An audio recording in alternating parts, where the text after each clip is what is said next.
दोस्तों, very good morning. I am Nisha. आप लोगों के साथ आज मैं जुड़ रही हूँ अपने न्यू सेशन में। पहले सेशन में मैंने अपने जो टॉपिक था मौलिक अधिकार उसको एक्सप्लेन कर दिया था, बट उसको मैंने इतनी अच्छी तरीके से शायद एक्सप्लेन नहीं किया था जितनी अच्छी तरीके से मुझे करना चाहिए था, क्योंकि कुछ लोगों को अभी प्रॉब्लम आ रही है उस सेशन में।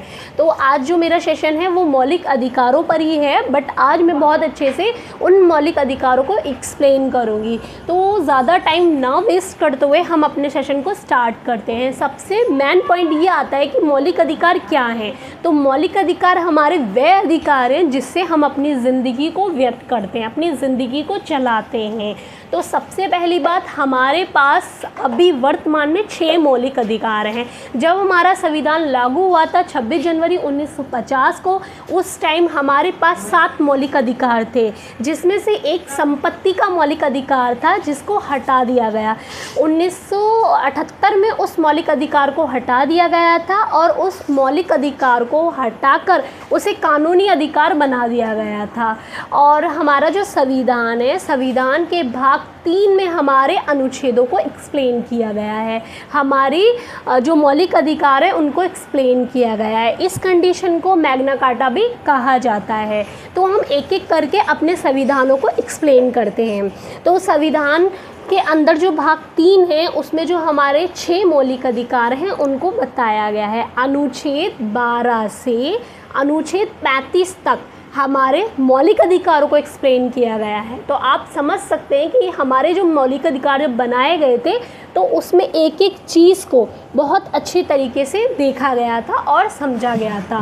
तो अनुच्छेद 12 से अनुच्छेद 35 तक हमारे मौलिक अधिकार हैं, और हमारे जो मौलिक अधिकार हैं ना, ये अमेरिका का जो संविधान था वहाँ से लिए गए हैं। और हमारे मौलिक अधिकारों की जो कर्तव्य हैं उनको रशिया से लिया गया है। तो 2 पॉइंट अब क्वेश्चन आ जाता है कि हमारे मौलिक अधिकारों का जो संविधान है वो कहाँ से आया है या किस प्रकार के मौलिक अधिकार हैं। तो हम इजी लैंग्वेज में अपना बता सकते हैं कि हमारे जो मौलिक अधिकार हैं उनको अमेरिका के संविधान से लिया गया है, और उनके जो कर्तव्य हैं उनको रशिया से लिया गया है। तो हम एक्सप्लेन करते हैं अनुच्छेद 12 से अनुच्छेद 35 तक। अनुच्छेद 12 में राज्य की परिभाषा दी गई है कि राज्य में क्या था क्या नहीं था, उसकी परिभाषा को एक्सप्लेन किया गया है। अनुच्छेद 13 सबसे इम्पॉर्टेंट है। इसमें कहा गया है कि केंद्र सरकार और राज्य सरकार कोई भी कानून बनाती है और उन कानूनों से हमारे जो 6 मौलिक अधिकार हैं अगर उनका हनन हो रहा है या उनका उल्लंघन हो रहा है तो सुप्रीम कोर्ट और हाई कोर्ट के पास पावर है राज्य सरकार और केंद्र सरकार की जो पावर है उसे ज़ीरो करने की, तो वो उसे ज़ीरो कर सकती है। अनुच्छेद 13 में ये कहा गया है।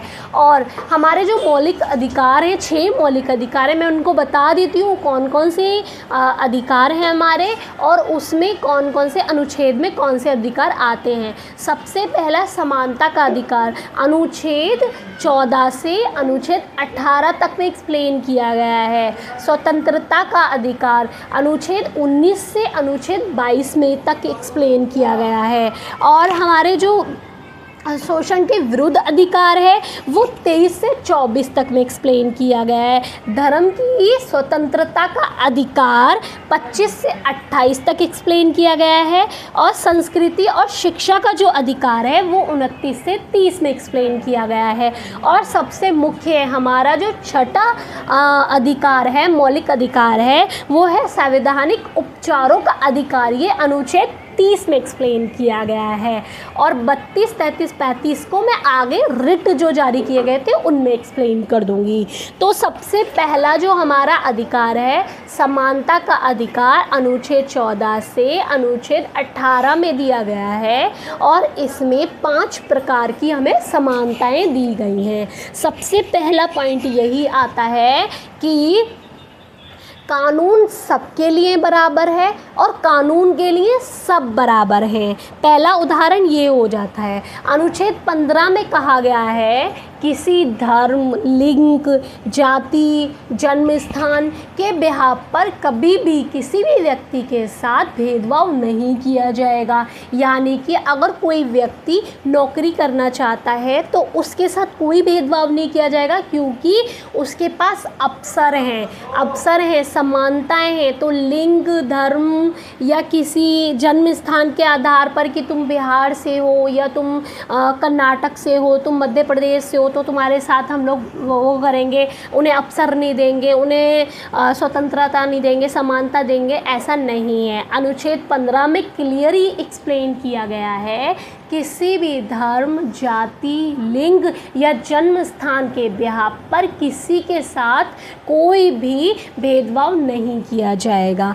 अनुच्छेद 16 कहता है कि सभी को नियोजन अधिकार हैं, मतलब सभी व्यक्ति को एक समान अवसर है काम करने के लिए, नौकरी लेने के लिए, सभी के लिए समान अवसर दिए जाएंगे। और इसमें ये भी कहा गया है कि किसी भी जाति का व्यक्ति हो, किसी भी धर्म का व्यक्ति हो, अगर कोई दिल्ली यूनिवर्सिटी या आपका इलाहाबाद यूनिवर्सिटी या अनुच्छेद जो 17 है उसमें अस्पृश्यता का अंत, मतलब कि छूतछात का अंत किया गया। उसमें डायरेक्टली क्लियरली बताया गया है कि किसी भी व्यक्ति को या किसी भी समाज को कोई अधिकार नहीं है कि वो जाति या लिंग के आधार पर छूतछात करे, धर्म के आधार पर छूतछात करे। वो बिल्कुल ही ख़त्म कर दिया गया है अनुच्छेद 17 में। अनुच्छेद 17 में डायरेक्टली बता दिया गया कि लोगों को छूतछात नहीं करनी है। जैसे पहले टाइम में होता था, लोग धर्म के नाम पर छूतछात करते थे, लिंग के नाम पर छूतछात करते थे और किसी को बैठने नहीं देते थे, पास में किसी के घर का खाना नहीं खाते थे। तो अनुच्छेद 17 में क्लियरली बताया गया है कि आप किसी के साथ छूतछात नहीं करते हो, उसको बिल्कुल ही समाप्त कर दिया गया है। अनुच्छेद 18 में बताया गया है उपपदियों का अंत, मतलब आप भारत के नागरिक हो, कोई भी नागरिक अगर भारत का है तो वो दूसरे देश की उपाधि नहीं ले सकता। दूसरे देश की जो उपाधि मिलेगी उसे बिना राष्ट्रपति की इजाज़त के आप नहीं ले सकते। अनुच्छेद 18 में ये एक्सप्लेन किया गया है।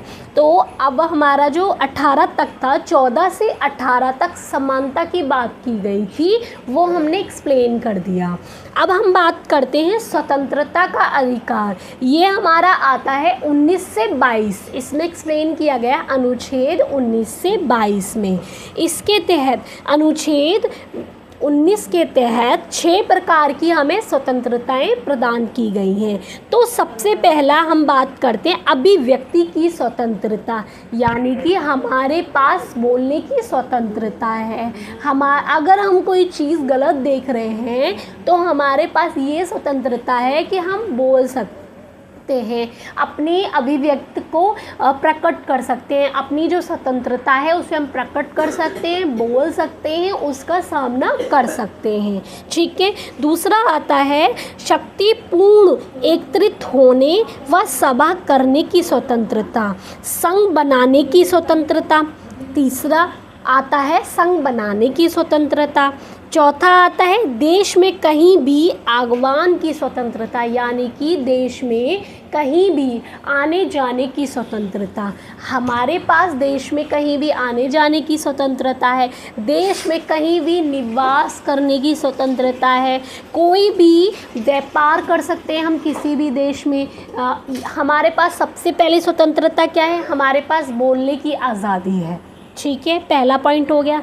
दूसरा पॉइंट एकत्रित होने की स्वतंत्रता, शक्तिपूर्ण एकत्रित होने की स्वतंत्रता, सभा मतलब एकत्रित होकर सभा इकट्ठा करने की स्वतंत्रता। तीसरा पॉइंट संघ बनाने की स्वतंत्रता, यानी कि बहुत सारे लोग हम एक जगह जाके संघ भी बना सकते हैं, मतलब एक पार्टी तैयार कर सकते हैं। ठीक है। दूसरा देश में कहीं भी आगमन, कहीं भी आने जाने की स्वतंत्रता, कहीं भी निवास करने की स्वतंत्रता, मतलब अगर हम भारत में हैं तो भारत के किसी भी देश में जाकर हम रह सकते हैं, वहाँ पर हम निवास कर सकते हैं।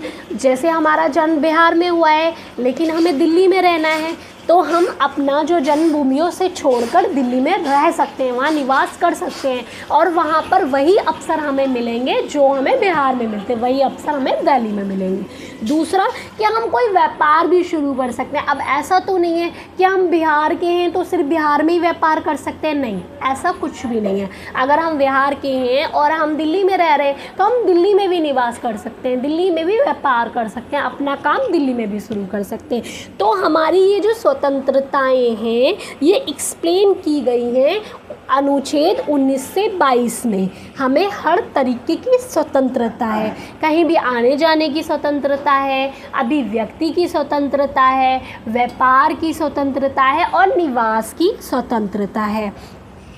अब अनुच्छेद 20 कहता है कि अपराधियों के लिए भी स्वतंत्रता दी गई है। अनुच्छेद 20 कहता है कि जो अपराधी हैं, जिन्होंने दोष किया है, दोष दंडित हैं, मतलब जो लोग किसी का मर्डर कर देते हैं या फिर वो देशद्रोही होते हैं, तो उनके पास भी क्या होता है, अवसर होता है कि वो अपने अधिकारों को जनता के सामने रख सकते हैं। मतलब अगर किसी को पुलिस ने पकड़ लिया है, किसी ने मर्डर कर दिया और उसको पुलिस ने पकड़ लिया, अब क्या है, अब उसके पास एक होता है कि उसके पास कोई बोलने का अधिकार नहीं, उसको बोलने नहीं दिया जाएगा, किस लिए पकड़ा जा रहा है, क्या किया है उसने, वो अपनी बात को एक्सप्लेन ही नहीं कर पाए। लेकिन हमारे अनुच्छेद 20 में ये बताया गया है जो कैदी होता है उसके पास भी अपना अधिकार होता है कि वो अपने अधिकार को रख सकता है कि मैंने ये गुनाह किया है तो इसलिए किया है, इस वजह से किया है, ये रीज़न है और इसलिए मैं करना चाहता हूँ। और अगर उसने वो गुनाह गलती से किया है या जल्दबाजी में हो गया है तो वो उस चीज़ को भी अपना एक्सप्लेन कर सकता है। ये अधिकार उसके पास है, इसकी स्वतंत्रता भी उसके पास है। दूसरा, इसमें ये कहा गया है कि उसके पास अपनी पसंद का वकील चुनने का भी अधिकार है। अगर उसका केस कोई और वकील लड़ रहा है तो उसके पास इतनी स्वतंत्रता है कि वो ये कह सकता है कि मुझे अपना केस इस वकील से नहीं, इस वकील से लड़वाना है, तो उसका जो वकील होगा वो अपनी पसंद का वकील चुन सकता है। ठीक है, इसमें क्या है, अपराध हेतु सिर्फ एक बार सज़ा मिलेगी। इसमें ये भी अपराधी जो हैं उनको क्या है, उनके लिए कोई अलग से कानून तो नहीं बनाया जाएगा कि उन्होंने अभी अपराध कर दिया तो उन्हें अभी कानून बनेगा, नहीं, जो पहले कानून बनाए गए हैं उसी के अकॉर्डिंग उसे सज़ा भी मिलेगी। जैसे उसने मर्डर किया है तो उसे जो धाराएं हमारी संविधान में एक्सप्लेन की गई हैं उसी धारा के अकॉर्डिंग उसे सज़ा मिलेगी। दूसरा, अपराध के समय जब पुलिस उसे लेकर जाएगी तो उसके पास अधिकार है, गिरफ्तारी से पहले वो क्वेश्चन कर सकता है कि मुझे क्यों गिरफ्तार किया जा रहा है, क्या रीज़न है, उससे पहले उसे गिरफ्तार नहीं कर सकते। दूसरा, समय के विरुद्ध गवाही देने की स्वतंत्रता, मतलब जब उसे कोर्ट में बुलाया जाएगा तो उसे गवाही देने की स्वतंत्रता है और वो चाहता है कि मेरे पक्ष में कोई गवाही दे तो वो उसे भी बुलवा सकता है एविडेंस के अकॉर्डिंग। ठीक है, तो अपराधी जो होते हैं उनके लिए भी कुछ ना कुछ स्वतंत्रताएं होती हैं जो मैंने बताई, उनके पास ये स्वतंत्रताएं होती हैं। 21 में हमारा जो अनुच्छेद 21 है सबसे इम्पॉर्टेंट है और ये सबसे बड़ा भी है। इसमें सबसे पहले क्या है, प्राण और दैहिक स्वतंत्रता सबसे इम्पॉर्टेंट और सबसे बड़ा अनुच्छेद है। इसमें बहुत सारी स्वतंत्रताएं आती हैं। सबसे पहला पॉइंट के जीवन जीने का अधिकार है। हमारे संविधान में किसी भी व्यक्ति को मृत्यु का अधिकार नहीं है, जीवन जीने का अधिकार है। किसी भी व्यक्ति को अगर कोई परेशानी आती है, कुछ भी आता है, तो वो अपने जीवन को ख़त्म ना करे, अपने जीवन को सुधारे और उसमें कार्य करे और उसको जिए, क्योंकि जीने का अधिकार है हमारे पास। सबसे पहला पॉइंट कि हमारे पास जीने का अधिकार है। दूसरा, देश में कहीं भी जाने आने की स्वतंत्रता है, कहीं भी जा आ सकते हैं। तीसरा पॉइंट ये कि इसमें क्या है, पसंद का विवाह भी कर सकते हैं। हमारे अनुच्छेद 21 में कहा गया है कि अगर आप अपनी पसंद का विवाह करना चाहते हो तो आप अपनी पसंद का विवाह भी कर सकते हो, अनुच्छेद 21 के अकॉर्डिंग। और इसमें क्या है, जीवन जीने का अधिकार हो गया, कहीं भी देश में जाने आने का अधिकार हो गया, मनपसंद विवाह का अधिकार हो गया। दूसरा क्या है, इसमें निर्धारित किया गया है कि 6 वर्ष से 14 वर्ष के बच्चों को सिर्फ और सिर्फ शिक्षा का अधिकार है। उनको ना तो कोई काम करवा सकते हो, 14 वर्ष से पहले ना तो उन्हें कोई काम करवा सकते हो, ना किसी कारखाने में लग सकते हैं, ना किसी कंपनी में वो लग सकते हैं, क्योंकि उनकी जो एज है ना वो सिर्फ पढ़ने की है। और हमारा जो अनुच्छेद 21 है वो यही कहता है कि 6 से 14 वर्ष के बच्चे की जो आयु है उसको सिर्फ शिक्षा का अधिकार है। 15, 16, 17 उसके बाद वो बच्चा कुछ भी कर सकता है, वो चाहे काम करना चाहे तो काम कर सकता है, लेकिन 14 साल के बच्चे को आप कभी भी किसी भी कारखाने या किसी भी उसमें ज़बरदस्ती नहीं करवा सकते, नहीं लगा सकते काम के लिए। ठीक है, हमारा अनुच्छेद 22 कहता है निरोध व गिरफ्तारी के समक्ष संरक्षण, मतलब कि अगर जब किसी व्यक्ति को गिरफ्तार किया जाता है तो उसके पास अधिकार है अपनी कुछ चीज़ों को वो एक्सप्लेन कर सकता है, अपनी बातों को वो रख सकता है। दूसरा, गिरफ्तारी में लेने के कारण वो पूछ सकता है कि उसे गिरफ्तारी में क्यों लिया जाता है। तीसरा पॉइंट कि 24 घंटे के अंदर उसको समक्ष में पेश किया जाएगा, 24 घंटे के अंदर उसको कोर्ट में पेश किया जाएगा।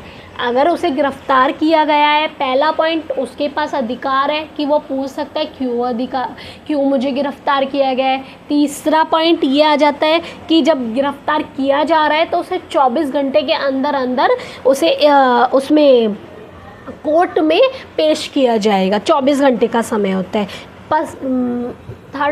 फोर्थ पॉइंट में आ जाएगा कि उसके पास पसंदीदा वकील करने की अपील होती है, अधिकार होता है। तो हमारा जो सेकंड टॉपिक था स्वतंत्रता, उसे मैंने एक्सप्लेन कर दिया। और अनुच्छेद कितने से था, इसमें था अनुच्छेद 19 से अनुच्छेद 22 में पूरी स्वतंत्रताओं को एक्सप्लेन कर चुकी हूँ मैं। ठीक है, तो अब हम आज बात करेंगे तीसरे अधिकार की। तीसरा जो हमारा मौलिक अधिकार है वो है शोषण के विरुद्ध अधिकार। इसमें अनुच्छेद 23 से 24 तक एक्सप्लेन किया गया है। हमारा अनुच्छेद 23 कहता है कि आप किसी के साथ दुर्व्यवहार नहीं कर सकते हो, आप किसी के साथ ज़बरदस्ती काम नहीं करवा सकते हो किसी को, और किसी के साथ ज़बरदस्ती भी नहीं कर सकते हो। जैसे कि आप किसी के कोई छोटा बच्चा है, 14 साल से कम एज का बच्चा है, और आप उसे किसी फैक्ट्री में लगा रहे हो और उससे काम करवा रहे हो ज़बरदस्ती, आप ऐसा नहीं कर सकते हो। उसके अनुच्छेद 23 के अकॉर्डिंग आपके ऊपर केस हो जाएगा। तो हमारा जो अनुच्छेद 23 है वो कहता है कि आप किसी भी बालक या बच्चे के साथ दुर्व्यवहार नहीं कर सकते हो। आप किसी भी मानव, किसी भी व्यक्ति या किसी भी धर्म के बच्चे के साथ आप किसी भी तरीके से कोई भी दुर्व्यवहार नहीं कर सकते हो। अनुच्छेद 24 कहता है कि बालकों के नियोजन पर प्रतिशोध, यानी कि 14 वर्ष से कम उम्र का अगर बच्चा है तो आप उसे किसी भी कंपनी, किसी भी फैक्ट्री में, किसी भी जॉब के लिए कभी भी हायर नहीं कर सकते हो।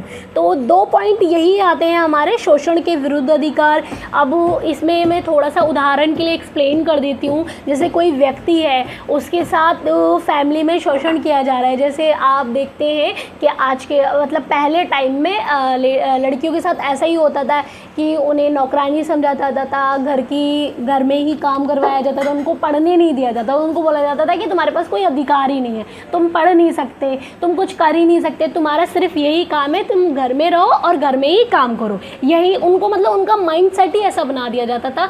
जब वो पढ़ेंगे तभी तो उन्हें पता चलेगा कि हमारे पास क्या क्या अधिकार है, क्या क्या चीज़ हमारे पास है, हमारे संविधान में क्या है। जब उन्हें पढ़ने ही नहीं दिया जाता था तो ये भी एक तरीके से शोषण ही हो गया, इसको भी हम इसी वाले अनुच्छेद में ऐड करेंगे, शोषण के विरुद्ध अधिकार। ठीक है, तो इसमें 2 ही अनुच्छेद दिए गए हैं हमारा 23 और 24। इसमें बच्चों की बात की गई है 23 में, और 24 में 14 साल से कम बच्चों की बात की गई है, जो 14 से कम एज वाले बच्चे हैं उसकी बात की गई है। चौथा जो हमारा वो है अधिकार है, मौलिक अधिकार है हमारा चौथा, धार्मिक स्वतंत्रता का अधिकार।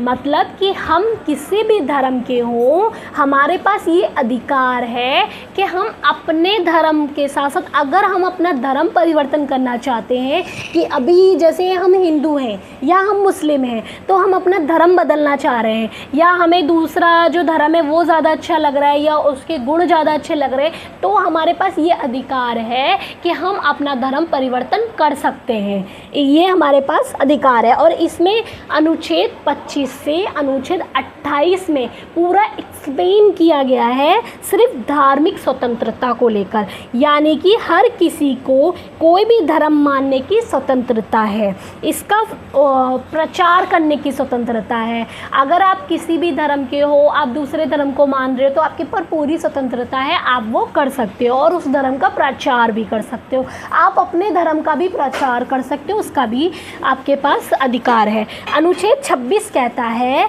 कि धार्मिक मामलों में प्रबंधक की स्वतंत्रता, यानी कि कोई व्यक्ति अपने धार्मिक कार्यकालों में, यानी कि कोई भी व्यक्ति अपने जो धार्मिक कार्य हैं उनमें, या धार्मिक जो कार्य हैं उनके नियोजित में कोई भी अपना खर्चा करता है, कोई भी अपना पैसा लगाता है, तो उस पर कर नहीं लगेगा, यानी कि उस पर इंटरेस्ट नहीं लगेगा। जैसे कोई व्यक्ति है, अब वो मस्जिद में उसके पास ज़्यादा पैसा है, तो वो अपना आधा पैसा मस्जिद में लगा रहा है। वैसे तो सरकार टैक्स लगा देती है ज़्यादा पैसे होने पर अगर वो अपना पैसा अपने धार्मिक काम में लगा रहा है, तो सरकार उस पर टैक्स नहीं लगा सकती, उस पर टैक्स नहीं बनता है।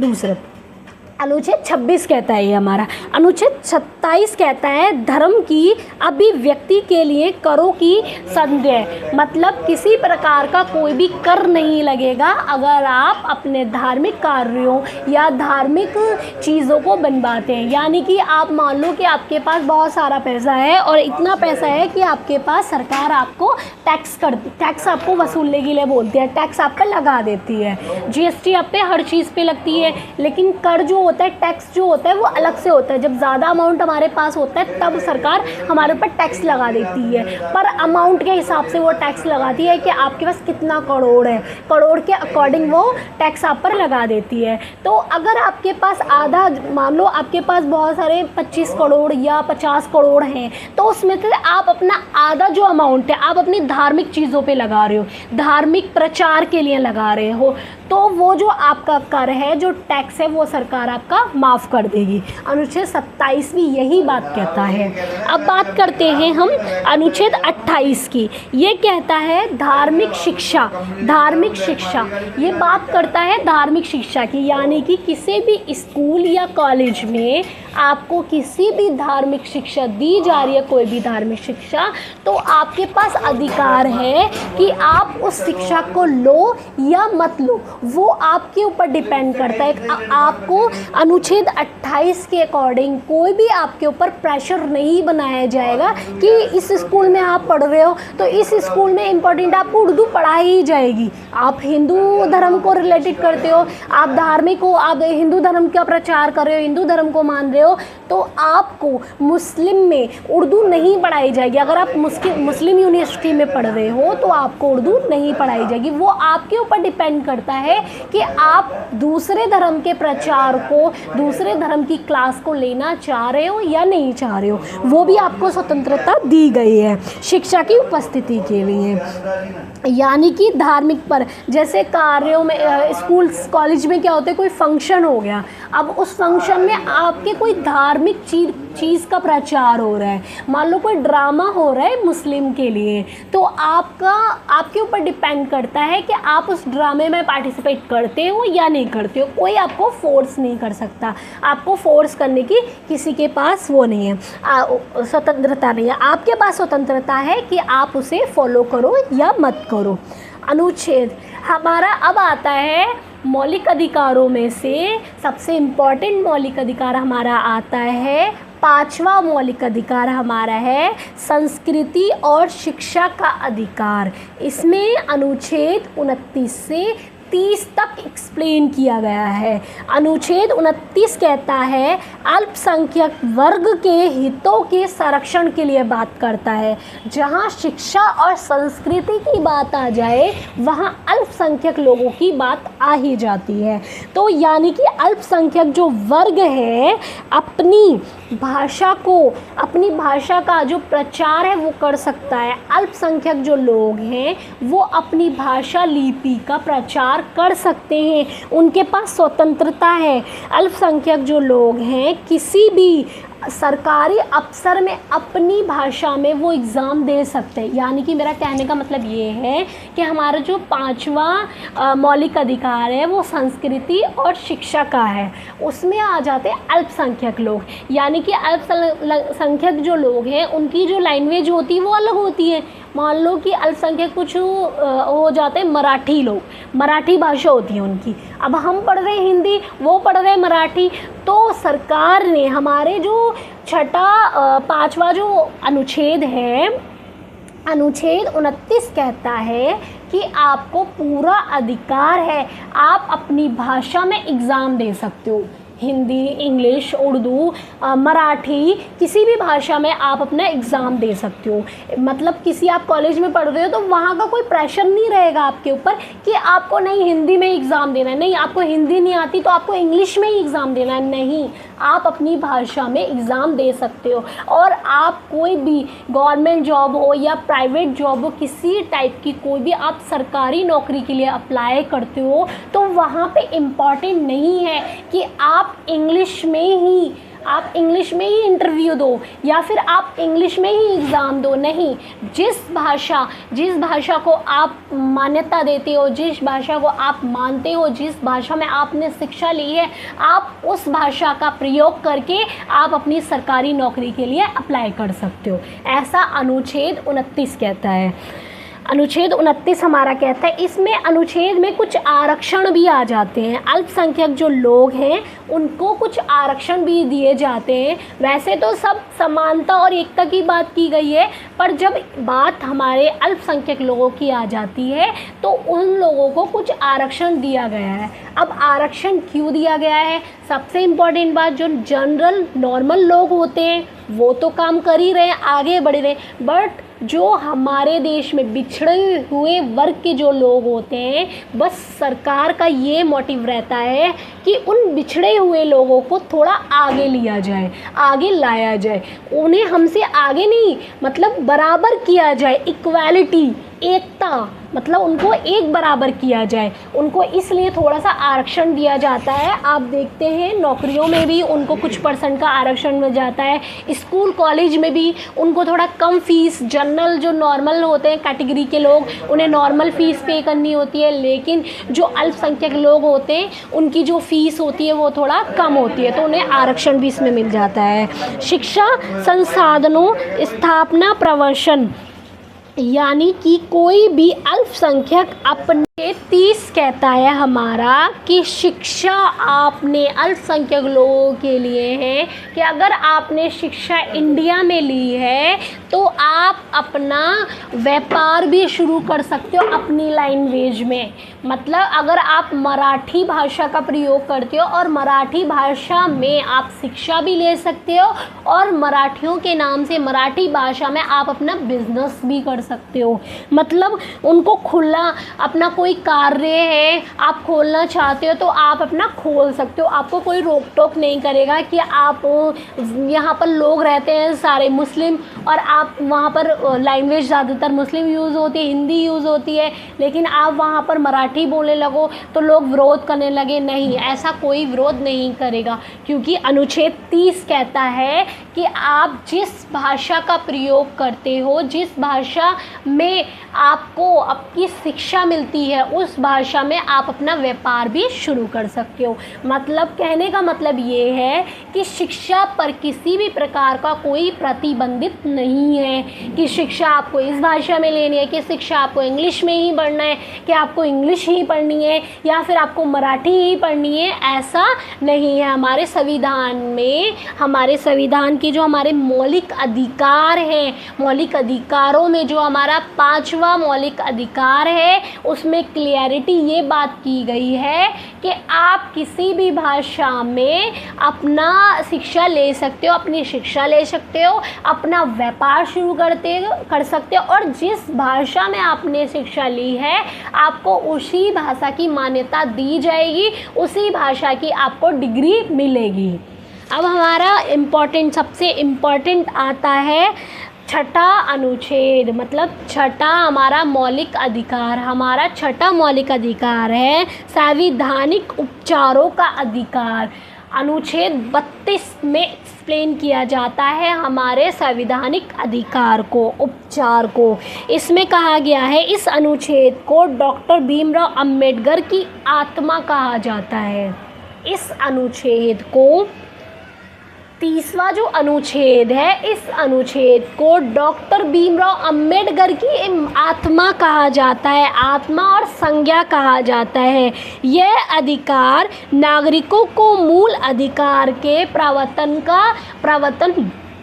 प्रवर्तन यानी कि उल्लंघन के विद्रोह की सुरक्षा देता है। यानी कि ये जो हमारा 30वां अनुच्छेद है, जो हमारे 5 मौलिक अधिकार दिए अभी हमने पढ़े, उन मौलिक अधिकारों की सुरक्षा देता है कि हमारे किसी भी मौलिक अधिकार में किसी भी तरीके का कोई भी भेदभाव या किसी भी तरीके का कोई भी कार्य जो रुक रहा है या हमारे मौलिक अधिकारों को हनन हो रहा है, तो उन सब को जो सुरक्षा देता है वो देता है हमारा छठा मौलिक अधिकार। और इसमें कहा गया है कि आपको एससी और मतलब आपको सुप्रीम कोर्ट और हाई कोर्ट जाने की आज़ादी है।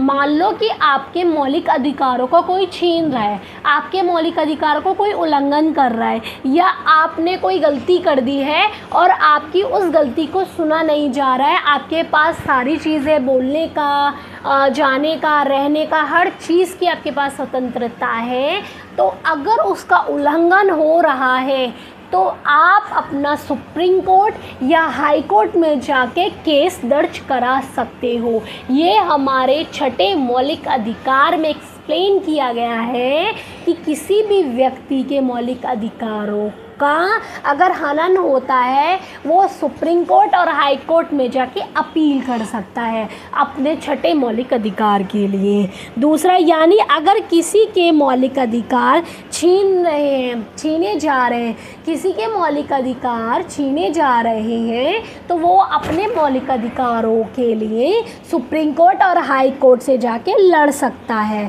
अनुच्छेद 30 में ऐसा एक्सप्लेन किया गया है। इसमें क्या है कि सुप्रीम कोर्ट अनुच्छेद 32 के तहत और हाई कोर्ट 226 के तहत हमारे जो भी 5 मौलिक अधिकार मैंने बताए उनकी रक्षा करता है। अब इसमें क्या है, अनुच्छेद 30 में हमारा ये एक्सप्लेन किया गया है कि आपको सारे अपने जो मौलिक अधिकार हैं उनकी सुरक्षा मिलेगी, और आपको अगर ऐसा लग रहा है कि हमारे कोई मौलिक अधिकार छीन रहा है तो आप अपना सुप्रीम कोर्ट जाके, हाई कोर्ट जाके, वहाँ जाके अपील कर सकते हो और अपने जो मौलिक अधिकारों में जो भी हनन कर रहा है उसके लिए आप बात कर सकते हो। ठीक है। तीसरा इसमें दे रखा है कि इसमें कुछ ऐसे रिट भी जारी किए गए हैं जो हमारे लिए बहुत इम्पॉर्टेंट हैं। तो दोस्तों, आज की जो मेरी क्लास थी, हमारे 6 मौलिक अधिकार थे। मैंने 6 मौलिक अधिकार को एक्सप्लेन कर दिया बहुत अच्छे से। उम्मीद है कि मेरे जो अधिकार थे, जो स्वतंत्रताएं थी, वो आपको इजी लैंग्वेज में समझ आ गई होंगी। और अभी जो हमारा छठा अनुच्छेद है उसमें मैंने थोड़ा एक्सप्लेन कर दिया। इसमें हमारा कुछ बाकी हैं, थोड़े से क्वेश्चंस रिट जो इसमें जारी किए गए हैं वो अपनी नेक्स्ट वीडियो में मैं एक्सप्लेन करूँगी। तो आपको उम्मीद है कि छोटे से सही लेकिन समझ आ गया होगा। तो छठा जो हमारा वो है मौलिक अधिकार है, संवैधानिक अधिकार, इसमें जो एक्सप्लेन किया गया है भीमराव अंबेडकर जी की आत्मा माना गया है। आत्मा माना गया है यानी कि पूरे संविधान के सारे जो मेन पॉइंट है ना वो हमारे मौलिक अधिकार में आते हैं, छठे मौलिक अधिकार में। तो आगे हम इससे बात करेंगे नेक्स्ट वीडियो में, छठे अपने अधिकार को थोड़ा और एक्सप्लेन करेंगे हम नेक्स्ट वीडियो में।